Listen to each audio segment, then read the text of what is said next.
Welcome to the next room.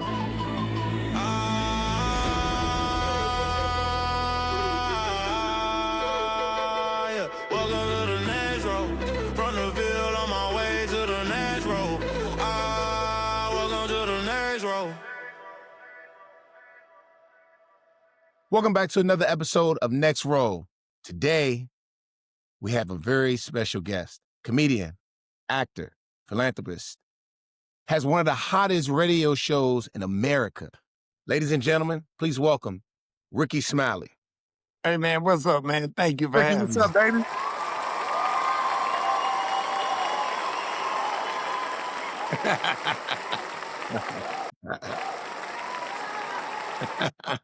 Hey, Rickey, it's all laughs on here, man. Hey, look, good to have you.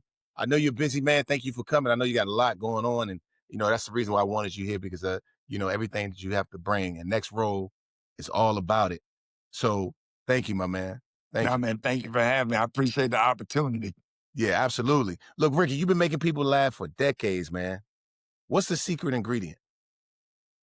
Man, the natural gift, just the natural gift of being funny, was always funny. I was actually the laugher Uh, in elementary school, and then I started to crack my own jokes in high school. By the time I got to college, man, we was a whole gang of comedy, from our college roommates to everybody on our floor. It was just comedy. It was just roasting all the time. And I kind of grew up listening to Richard Pryor and, was really into Eddie Murphy and anything he did when he started at Saturday Night Live. So I've always loved comedy. But just never thought I was gonna be a comedian, It just happened. yeah. And what's the ingredient to just keeping your comedy fresh and timeless? You kind of scroll on social media and see what's out there. You look at shows, like Wild 'N Out and watch the younger comedians to see what the energy is, what the vibe is, what kind of content people are liking and laughing at. And just the secret is just being relevant, you know, being relevant, creating jokes, writing stuff down, having funny moments. If you have around friends or family or whatever, you say something, everybody laugh. That's something you can actually do on stage. So a lot of the stuff just comes naturally. You really don't have to write. You just have to get outside of your bubble and go out and live life. Go to the barbershop, go Yeah. to the beauty shop, go to Dollar Tree. Yeah. You know what I'm saying? You got to live an experience so people can relate to your material. So pretty much just real life, just going through life experiences and everything that you have to deal with on a daily basis and Yeah. tying it all together. Yep. Nah, And that's that's the dope. secret. That's Huh? dope. That's dope. Well, so Yeah. between radio, stand up, and television, what do you feel most comfortable? Radio is most comfortable because you sitting behind a desk, you got a script, it's easy. Comedy is uncomfortable sometimes because you have the pressure. People pay money to come hear you perform, and it's just you. You don't have maids behind you. You don't have the pips behind you. No background dancers, no background singers. You just have to go on stage and give people their money's worth. So it is some pressure. Mm. So is there ever a moment when you're out there, is there anxiety? What's the feeling that comes over you when you're out there? You ever get discouraged? I have anxiety before I go on stage. Mhm. I get those butterflies in my stomach, and it's like you be having to throw up sometimes. You be having to run like you have to pee like right when they send your intro, all of a sudden you got to pee. Mhm. And so it gets challenging sometimes. Mhm. No, I can feel that. I can feel that. I can relate to that because, playing professional football, man, I Yeah. would get probably every other game, I would feel the anxiety come across my body, man. I would get nervous. And a lot of people don't understand that. They look at me and be like, you're a top tier athlete, and here you are getting nervous before you go out. I feel like being nervous is something that can actually add to your performance Yeah, because because that it's means that you your take it serious. right. Exactly.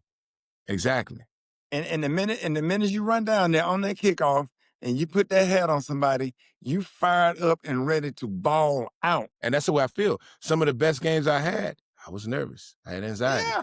You know what I mean? Ye Yeah, because you respect it. The minute that you're not nervous, or whatever, you might need to reevaluate because you gotta take it serious, man.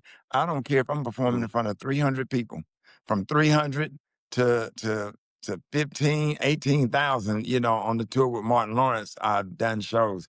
I take that 300 in that comedy club just as serious as I would, on tour with Martin Lawrence, man. Them jokes got to hit.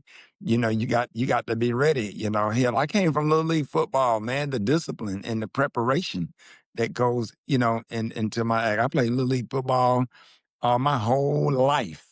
Mm. Whatever. I'm obsessed with football and roll tide. I hate I have to get that out, get that out of my system, man. So, growing up, around sports, football and baseball, man, you just have to have a certain amount of discipline. And you know what? You wouldn't believe this. Do you know sometime before I go on stage, I'll listen to a Nick Saban or Deion Sanders speech and apply that to performing? Really? Bruh, I have been backstage throwing a football, backstage warming up like I'm about to go play a football game and walk out there to tell jokes. I have took football and applied it to comedy just with the discipline and getting your mind right or whatever. Or I'll listen to Eddie Kendricks, Get Ready, or Mhm. I'll watch Richard Pryor come on stage live on the Sunset Strip. Those elements right there, that get me going. That make me want to go out there and kill an audience. Mm.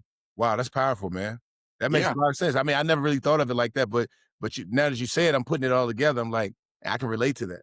That's crazy. Yeah, man. You getting ready to go on stage, man, and you listen to Nick Saban pre-national championship speech, and you're an Alabama fan, man. I got pictures with Paul Bear Bryant when I was a kid. So my that's the first great thing I was exposed to was the University of Alabama. Even though I attended a HBCU, I went to Alabama State. But Mhm, when it come to X's and O's and football, my uncle played for Bama. mhm, And being around it just made you want to be something. So whatever it is that you do in life or whatever, I always go to that foundation or whatever. You know what I'm saying? And to get fired up for the moment. mm, mm. That's powerful, man. That's cool. Thanks for sharing that. Yeah. Yeah, that's powerful. When you look back on your early comedic on your early days at Comic View and Def Comedy Jams, what advice would you give young Ricky? Oh man. Well, what I did, it's just all the preparation. Like even I just did a special on Hulu called Foolish. And man, when I tell you the preparation and the practice that went into that special, man, I did probably 100 comedy clubs Mhm, performing performing those jokes, getting the timing down on those jokes, memorizing the material, adding to the material. Bruh, I went on a diet before I did that special, man. I went no carbs. I was exercising every day. I got rid of my little stomach or whatever. I was in shape because I'm a physical comic. I lay on the floor. I run back and forth across the mhm, stage. Just an idiot on stage. mhm. Just I go on stage and clown. Now you don't never want to go and do something, make people laugh, and then you're out of breath and you can't get to the next joke. You know what I'm saying? You Yeah, got yeah. yeah, yeah. After you ran somebody down or whatever, pushed them out of bounds, now you got to get ready for the next play because Mhm, they finna run a dig route or a mhm. slant on you. You better be ready, even though you're out of breath.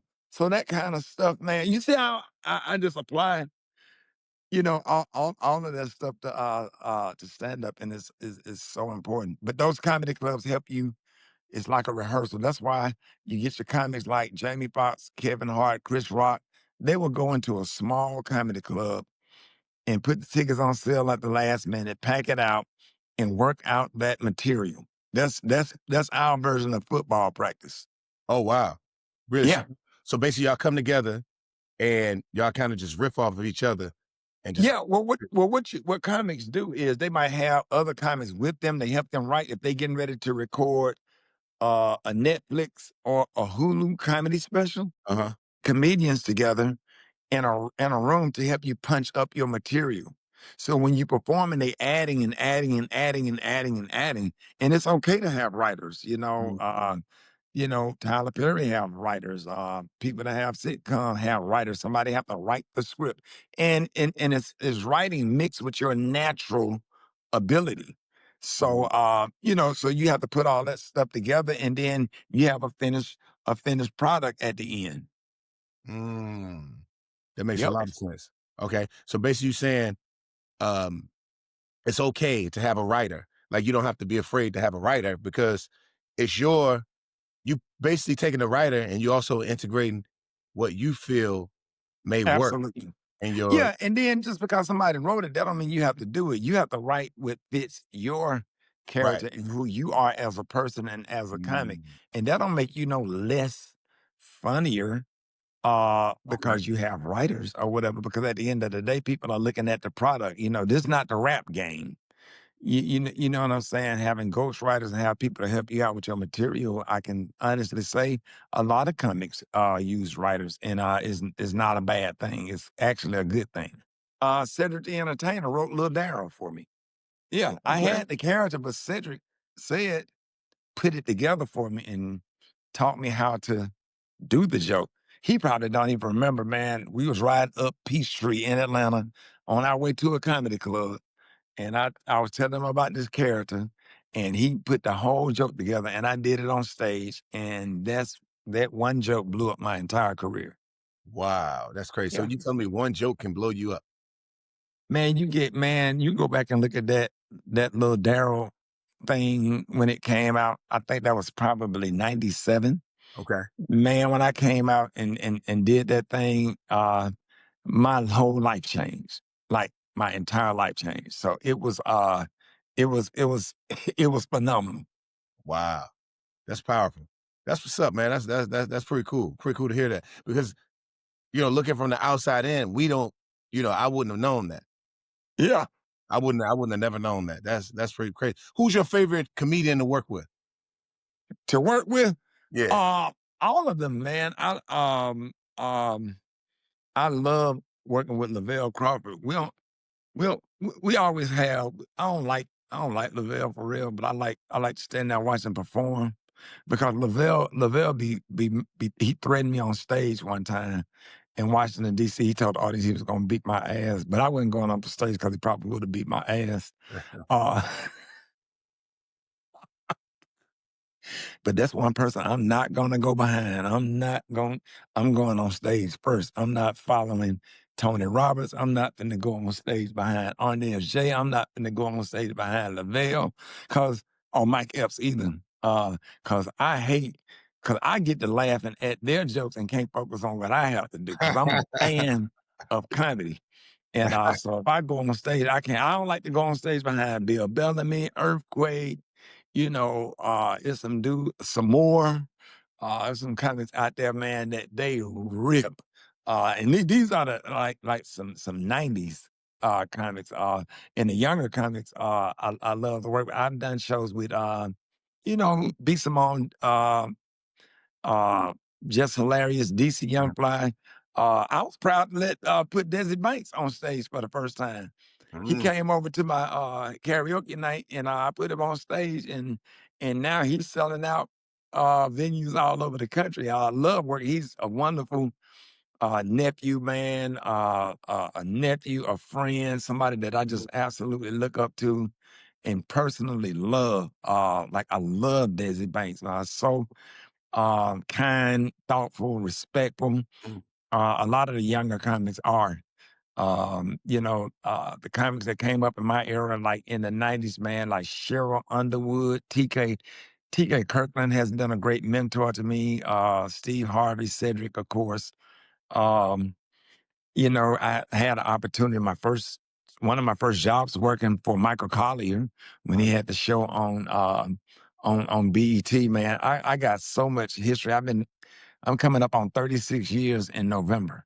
36 years of stand-up comedy. And man, I can think back Think about all the comics that have passed away that Mhm. was in our era, who I absolutely loved and had a great relationship with, from the Detroit comedians, the New York comedians, the Atlanta comedians, the LA comedians, the Melanie Camachos, the Lunel, Mark Curry, all of those wonderful, wonderful, talented comedians. And I'm just giving out flowers right now because I don't think that comedians get enough flowers. They have an award show for everything except for us stand-up comedians that have been entertaining people all over the country every single weekend for years. We always the opening act for a R&B show or a rap show or whatever show. They always use the comics to get the audience in the mood for whatever's next. Mhm. And just wanted to shout out all of the comics, the Gary Owens, the comics out here that's working the circuit every weekend. Jesus Christ, Tony Robertson, all of them. They just crazy uh and fun. I'm just glad to be in the mix. Mhm. How do you feel about the comedy space in movies right now? Are there enough comedies out? I don't really watch movies a lot. I haven't watched any lately, but I just hope and pray that all comics, especially the newer ones, get the same opportunities that we got. And I just hope that the industry don't forget about the comics from the 90s and the ones from the 80s and 70s that's still living, Mhm. um, you know, uh, or whatever. But I know the movie industry has been great to me. I have had an opportunity to do some movies. I had an opportunity to do 6 seasons of a reality show and 2 seasons of a sitcom. Been on Are We There Yet? I've been on Meet the Browns, and other shows or whatever.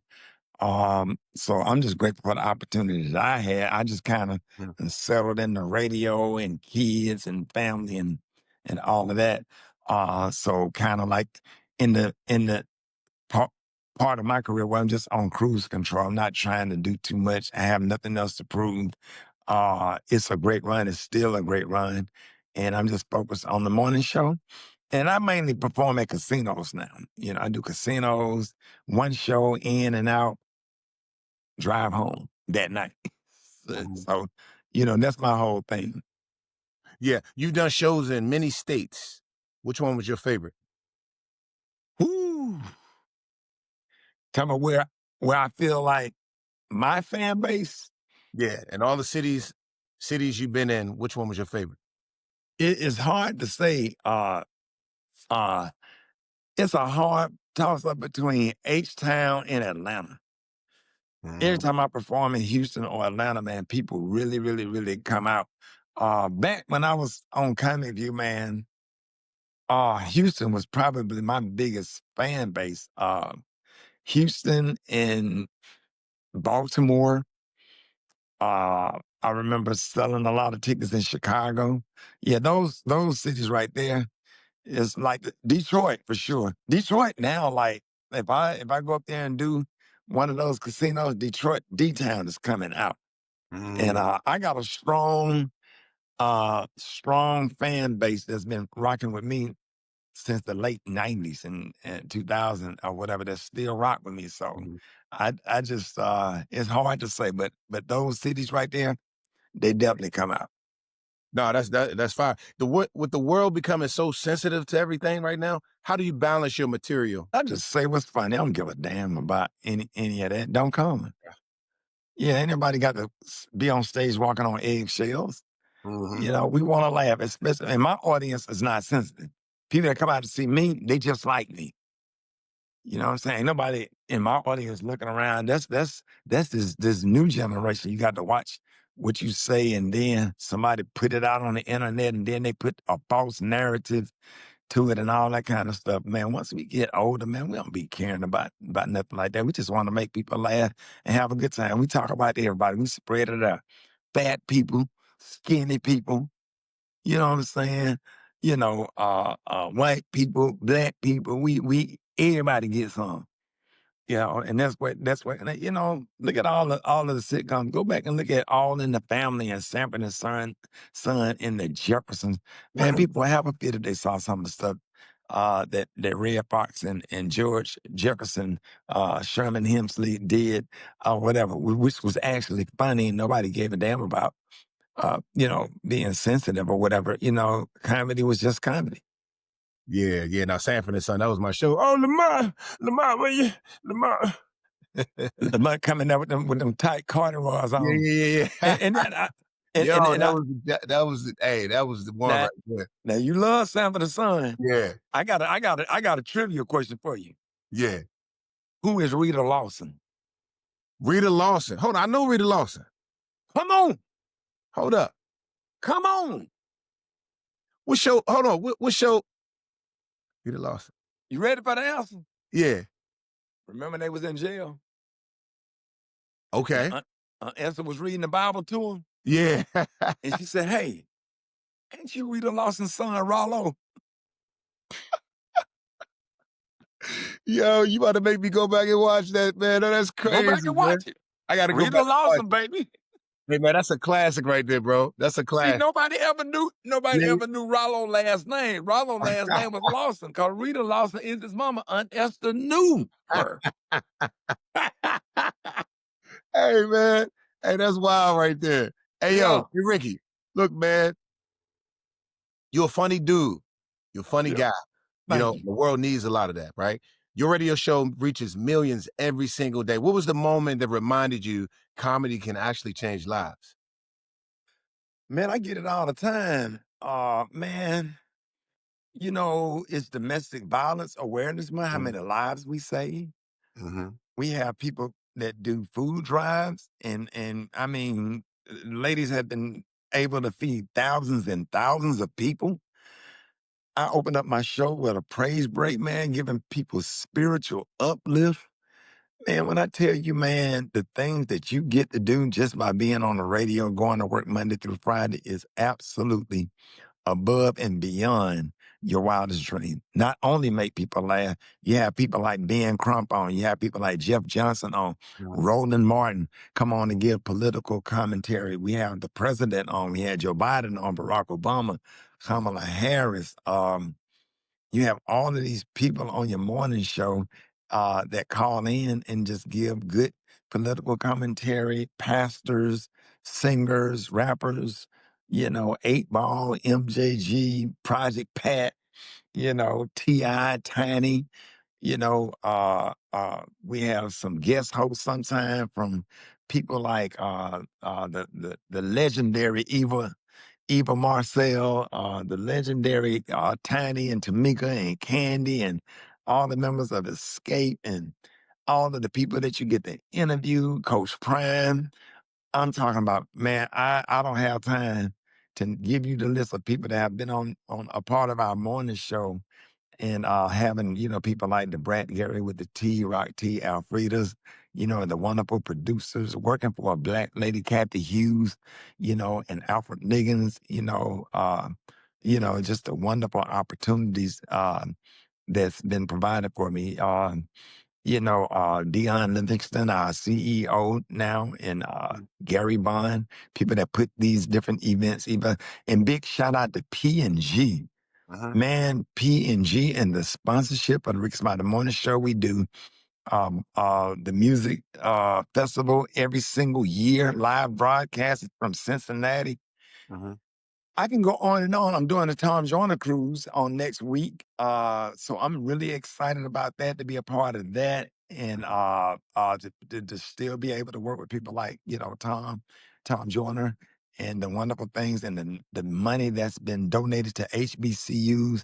Man, I could talk to you all day Mhm. about the wonderful opportunity that had I not been doing radio, I would not get these particular opportunities. No, that's cool. You've also opened up about family and fatherhood. Mhm. Ricky, what's the biggest life lesson that shaped you as a father? Yeah, the biggest life lesson, man, is just don't get away from your principles as a dad. And the key to a successful fatherhood or motherhood is giving kids. If you like who you are, give your kids what you had as opposed to what you did not have. That's what's ruining kids. You can give them some things that you didn't have, but don't spoil them to the point where they're irresponsible and they have become entitled adults. You know what I'm saying? When my Yeah. kids go outside, they want some water. They're not entitled to bottled water. They can drink the water out the hose pipe like we did. Turn the hose pipe on, let the water cool off, drink the water instead of running in and out, open up all these little miniature bottled waters and stuff and just keeping them active in sports and let them go outside where they can fall and where they build up their immune system and get some dirt on them and fall off the bicycle sometime. You know what I'm saying? Hey, get up. You all right? Toughen up. Yes, I sometimes I just see a lot of babying and coddling going on, especially with our young men. And it's crazy because you get demonized for being mean when you're only just trying to offer some discipline and structure to toughen up your kids so when they go out in the world into society, they could be productive. They're not too sensitive. If somebody tells them no, they don't crash out. They have conflict resolution skills. You know what I'm saying? I was sitting on the steps over there on the steps all night with my daughter reading, going over words, so I even canceled tennis and taekwondo for my daughters this week because man, we got to get that reading on point. So I just take it all serious, man. They come home to a hot meal and food and stuff and just that's the type of stuff that they remember and they love, and that's what's gonna develop them and make them whole and make Yeah, them no, great that's people. powerful. No, you're right. You're right. And that's I mean, you couldn't have said that any better, man. It's true. It's true. And the way you said, don't give them what you didn't have, give them what you have. What you Right? hate, Yeah, right? that's Because you like who you are, right? right. So so it still work. What worked for you, it still work. You know Mhm. what I'm saying? We be trying so hard to get away from some wonderful traditional things that our parents and grandparents laid out for us. They weren't perfect, but some of that stuff, man, was good stuff. You know what I'm saying? Let me give you an example. Like I don't I have a week on, I'm in a co-parenting with my twins. I have week on, week off. When they come with me, man, no iPads. No. I feel like kids are addicted to electronics. Do you know a lot of 6, 7, 8 year olds don't know how to get home? Because they're so busy looking at an iPad, they have no sense of direction. If Mm, anything happened, they can't tell nobody how to get to their house. And so when you can sit here and look out the window and have a conversation at the table, I don't put an iPad in front of them. I make them communicate with each other and communicate with me. Okay, while you watching the iPad, you could be over here helping me cook. Well, come on, go ahead and start putting the dishes in the dishwasher and mm, giving them some stuff because your daughter's gonna grow up to be wives. Well, how they gonna be a wife if they don't know how to clean up after themselves, push the chair back up to the table, put the placemats down, rinse the dishes off. They old enough to put the dishes in the dishwasher, all of that kind of stuff, giving them responsibility because lazy girls and become lazy women. mhm. Lazy boys become lazy men. Yeah. You know what I'm saying? The discipline, the structure, teaching them to wake up themselves in the morning without somebody having to wake you up because you have a responsibility to get dressed for school, go to bed on time, get up on time, wash your Mhm. face, brush your teeth, like all of that kind of stuff. And some people think that's hard and harsh, but it worked for me. And I have a success rate. I got a lot of college degrees from my kids and nieces and nephews. I got a whole wall of fame. You can go on my TikTok and you can see it. Kids that grew up in this house Mhm. that are now college graduates. I just didn't play no games when it come to that. Yeah, no, that's major, man. You gotta set the bar. You gotta set the Yeah, bar high because discipline is everything. And I tell my kids that all the time. If you don't have discipline, you have nothing. Don't forget about the little things like respecting your parents. You know what I yeah, mean? When you walk out absolutely. of that house, giving everybody the same respect that you would want for yourself. Those are all the little details you need to become a great human being. Yeah, I can give you another example. Like in my house, a kid can't tell an adult what they want. I want a cookie. I want a juice. May I have a cookie, please? May I have a Capri Sun, please? So what you're doing is you're teaching your kids polite because we're growing up in a world where everybody's entitled. You know how Mhm, many people walk up talking about what they want? I want is a demand. I want. mhm, That's a demand. And back when I was growing up, your sixth grade teacher, fifth grade teacher would correct you. No, no, no. May I have a snack, please? So when you teach kids to be polite, they're just going to get further in life. Because if my kid is a C+ student, but he's polite and he say, good morning, how are you? And thank you and please, I would give them a job before I give a A+ student that have absolutely no manners and no home training. Because I can work with you if you're a C+ student. If you mhm, listen, you have discipline, structure, and you polite, because I'm an employer. And mhm. those are the young people that I give an opportunity to. Humble people with discipline that got good home, that have good home training and work hard. Mhm. That's right. That's right. That's major. And when life gets heavy, so a lot of times life can get heavy for us, Ricky. We find ourselves in a place where it's just not going the way we expected or the way we want. How do you find yourself back to laughter? Uh yeah, man. After some praying, after some crying and some tears and getting it out, yeah, you have to go somewhere and get your phone, go to some of your favorite comedians like Alton Walker or Marvin Hunter or LeVar Walker. You know, those people, it's another dude. He a capper. He got the gap in his teeth, but kind of, I be watching his videos, crack me up, had me up all night laughing. I can't think of his name off the top of my head. And then, what's the other? Oh my God. I'm just having a whole brain fart right now. I'll think of the names in a minute. There's a lot of comedians, man, got some funny. Oh, Mo Brooks had me in tears.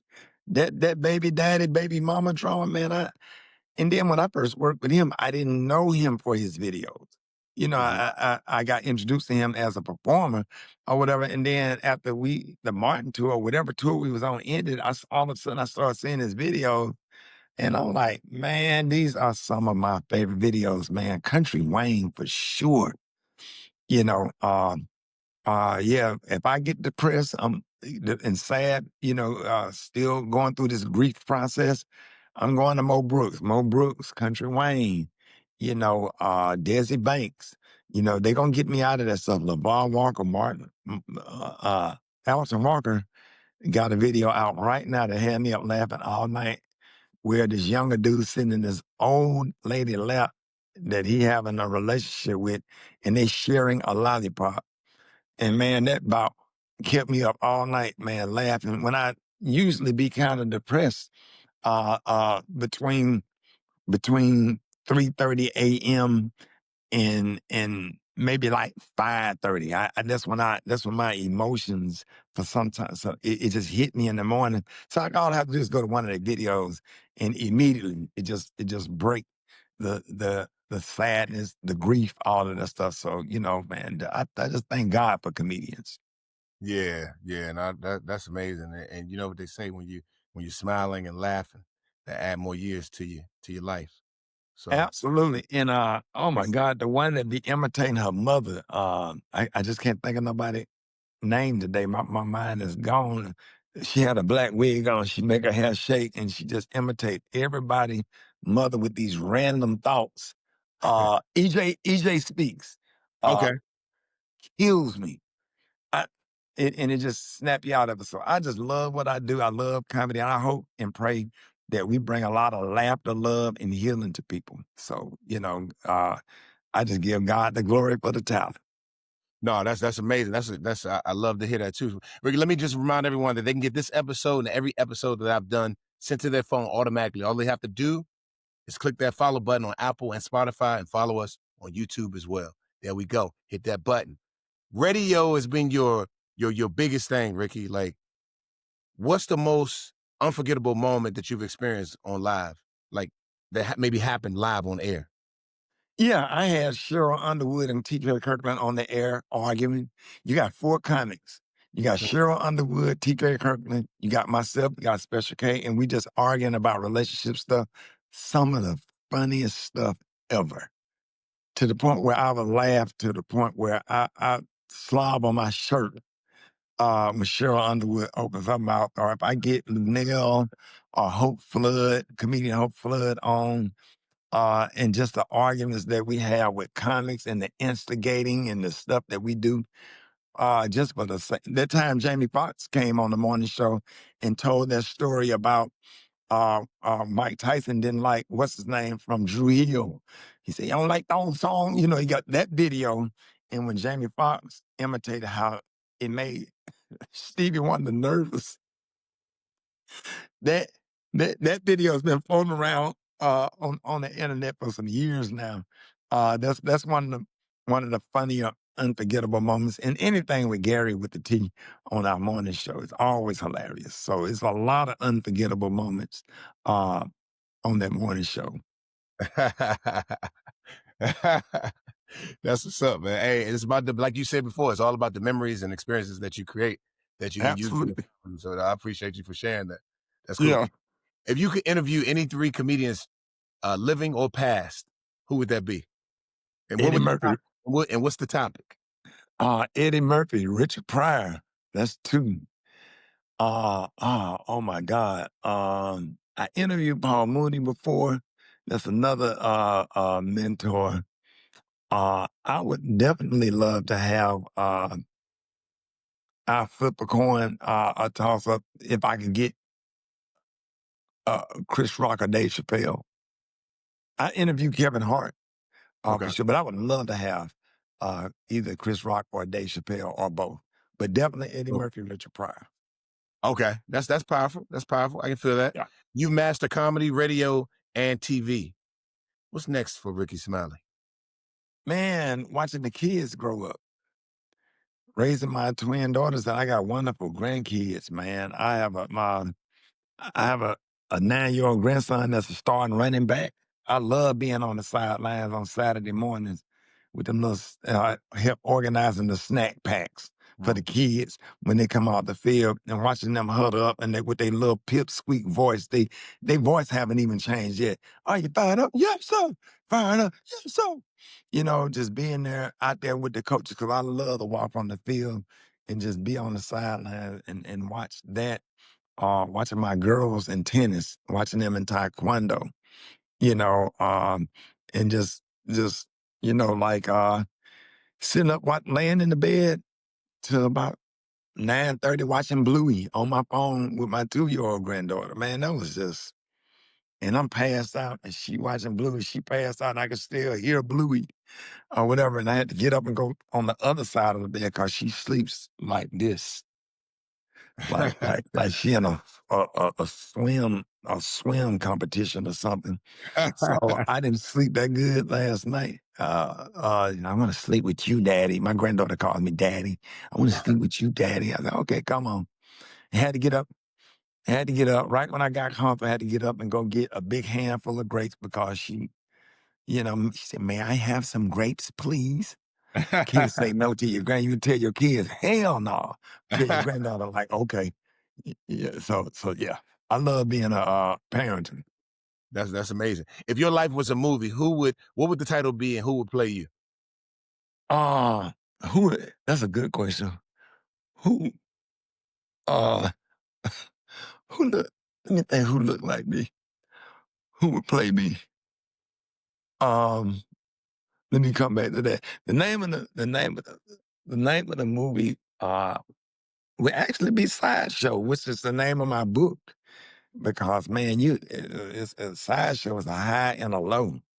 You know, you lost your son, but you still got to perform and smile for the cameras and have a lot of energy on the radio and whatnot. And I don't know if you ever heard that song Sideshow that your parents probably played. It's about a clown who was sad. You know, and the song, Let the Sideshow Begin. Hurry, hurry, step right on in. Can't afford to pass it by, but guaranteed to make you cry.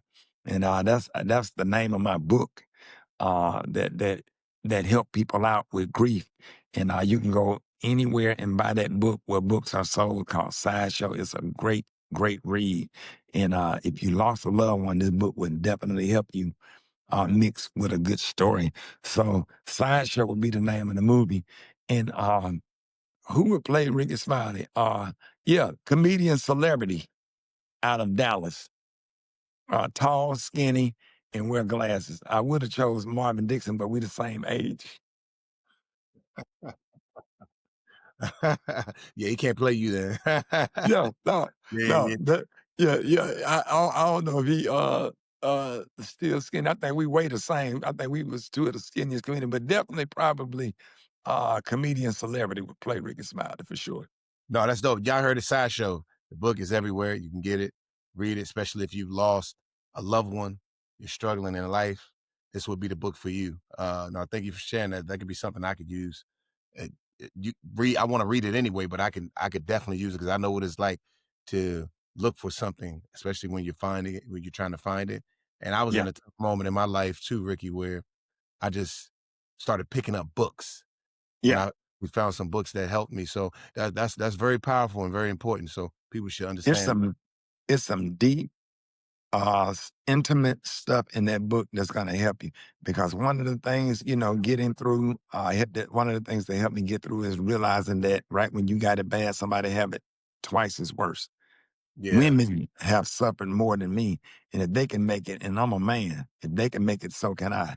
You know what I'm saying? So it's some real good stuff in there. It's a great read. that's amazing. And what's one thing a lot of people don't know about Ricky Smiley? That I love gardening. I have a green thumb. I love gardening. I love cooking. I fly planes. Uh, I'm a boat captain. What? Oh man, I got a little boat, man. I drive myself across the Atlantic Ocean and sail to the Bahamas. What? Like it ain't nothing. Just a weirdo, man. Just like love outside of the box type of stuff. I play piano. I play trumpet. I march HBCU. So been playing trumpet since sixth grade. I still have my horn in there. Shout out to Mr. Snipes, Willie Snipes, that gave me a brand new trumpet on behalf of Miles College Marching Golden Bears. So yeah, man, I just do a whole lot of outside of the box stuff and really don't watch comedy on TV, man. I watch news and politics. I can tell you anything about the three branches of government. So I get involved. I get behind people like, Jasmine Crockett and Barack Obama, Kamala Harris and stuff. And I stand shoulder to shoulder with people like Ben Crump, who's a great person. We're really close. One of my best friends, and Roland Martin as well. As they talk about positive things and just kind of help us navigate through these trying times. So it'd be a lot of serious conversations going on via text and phone calls with people that's trying to make sure that our rights are protected.